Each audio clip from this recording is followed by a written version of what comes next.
জাম্বুরা মাখানি খাইবে, জাম্বুরা মাখানি। একদিকে হবে জাম্বুরা মাখা, একদিকে হইবে আমরা মাখা। আমরার প্রসেসিং এখনো হয় নাই, কেবলমাত্র ধুই আইনা রাখা হয়েছে আমরা। আর এই হয়েছে জাম্বুরা। দেখবো এই যে সরিষা বাটা, দেখ আমার ভাই আজকে জাম্বুরা বানাইবে, আমি দেখবো তার কত গুণ। এবার ভালো বানাইলে সদ্যটোটে বসে একটা আচারের দোকান বানাই দিব, যে তুই এখন জাম্বুরা তারপরে হচ্ছিল কি আমরা এইসব বানাই বানাই বিক্রি কর। যদি ভালো বানাইতে পারে তাহলে সদ্যটোটে একটা আচারের দোকান দিয়ে দেবো। শুরু হয়ে গেছে জাম্বুরা বানানো।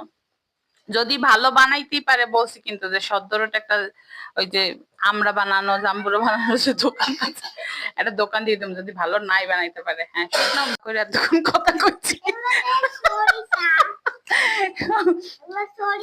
যদি ভালো না হয়েছে তাহলে জাম্বুরা খেতে যত টাকা লাগবে সব টাকা ফেরত দিয়ে দিবে। বেশি বেশি করে সরিষা দিয়ে নিল ভিতরে, আর দিয়ে নিল শুকনো মরিচ, তার সাথে দিল লবণ। এখন মাখা জোকা চলতে আছে। হ্যাঁ আবারও খানিকটা লবণ নিয়ে নিল, সাথে নিয়ে নেবে হচ্ছে সরিষার তেল।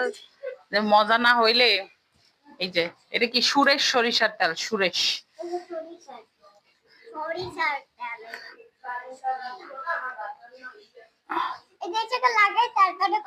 না বেশি কথা কয়।